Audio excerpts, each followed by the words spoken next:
Hello. Welcome to another episode of PPE Clinic. PPE means Personal Development, Personal Finance, and Entrepreneurship Clinic. Here in this clinic, we talk about things that will change your life, help your finance, help you set up your business, give you a jab in the butt, and get you on the way to personal recovery of your full potential.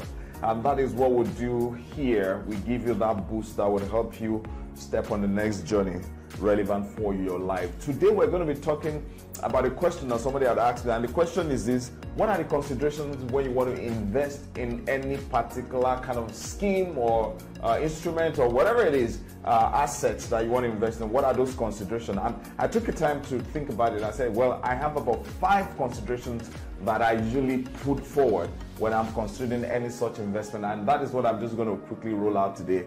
The number one consideration for me is the safety of the fund. The rule is this, and it's not my rule. This is something that is pretty popular. Number one rule is never lose money. So the first consideration for me is the safety of those kind of investment. I look at what are the risks involved in terms of what are the probability of me losing this cash if I put it out, because for every cash you lose, you need to get more to replace the cash that you've lost. So that's the first thing. Any business, any investment instrument I want to consider, any portfolio I want to invest in, once I ask myself, is this safe? If I cannot give a relatively good guarantee, then I will not do that first concept. But let me quickly say this: a lot of people tend to think that, okay, for example, that means I shouldn't invest in stock market because stock market is relatively risky and so on and so forth. There is always a difference between volatility and safety of your instruments, particularly when you're investing in stock. And if you have value investment as behind your mind, and also if you are looking at long term when it comes to equity market, if you're doing equity market, you need to look at long term. It's a waste of your time and energy when you try to trade a bet against the market. You cannot win on the long term against the market. So that's number one, safety. Number two is cash flow. Does it generate cash flow for me? Cash flow is king in any investment that you do. If you do not if you do not have cash flow, then it makes investment a little bit riskier. Yes, I understand some other kind of return that is not necessarily cash, but where you have the cash, it provides some means to sustainability. So the second thing I ask, apart from saying, is this safe? Is it going to provide some level of cash flow? A lot of the mistakes that investors do when they're investing in instruments like real estate is to think that, oh, it's just about buying land and keeping it and then hoping that someday that the value will go up. That comes with an element of gambling. There are too many variables that you can, but once you have, that you cannot predict rather, but once you have regular cash flow, you can provide some level of return on your investment on a regular basis. If you now appreciate, that is a good one. Number 3, I said, it's capital appreciation. This is very important. If you are doing a business, the assets that you would invest in that will provide you the best of return would have element of cash flow, would have element of capital appreciation,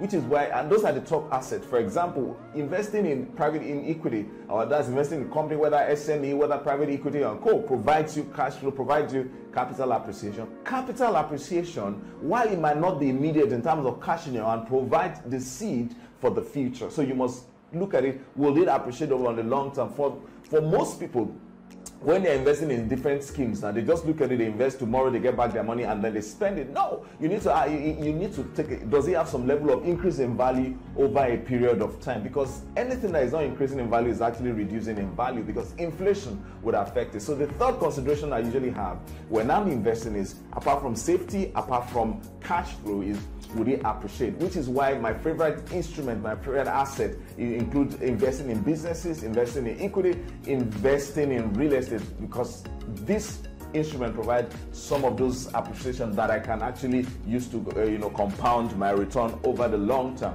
I particularly am interested in real estate.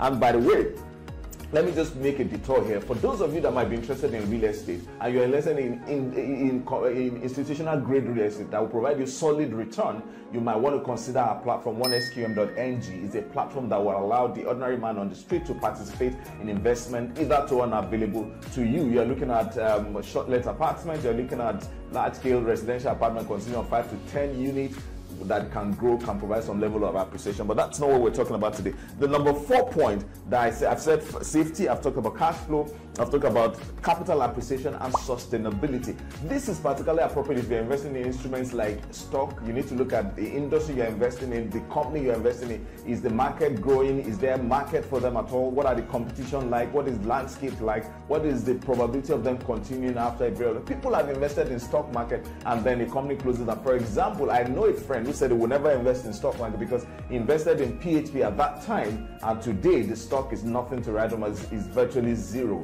after the acquisition, the failure, the acquisition. So it's possible to lose it, but you need to look at it that within the limit of your knowledge, is it sustainable? This is one area where real estate as investment actually trumps some of those other instruments because of the sustainability over a period of time. One asset that can last decades without fear is real estate. It can only go up in value. I know that reminds me of this quote, that buy real estate because they don't manufacture them any longer. So you need to look at that. Is this sustainable? Can it continue to grow year on year? Can I buy this instrument today and then transfer it to my children and then transfer it to their children's children and the likes?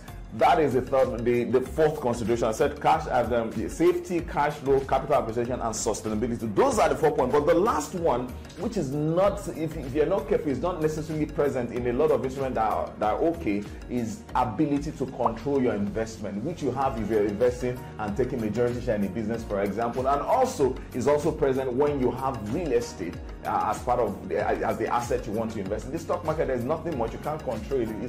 That's the essence. That's point of saying real estate is very volatile. But those are the considerations. I have 5 points: safety, cash flow, capital appreciation, sustainability, and control. If you can understand this 5 factors and use it to screen your investment, then it will actually go in long run providing solid return for you. With that, I'm going to come to the end of the PPA clinic today.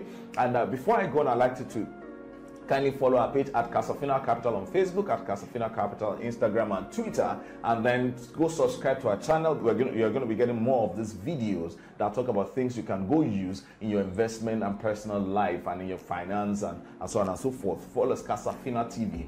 That is our YouTube channel. Until I see you on the other side of investment, after using this 5, have a wonderful day. And remember, my name is Olufemi Sheyi. I am your PPE doctor. If you have any questions, kindly send your comment in the comment box below. We will be on hand to respond to it. Thank you very much. Have a wonderful time.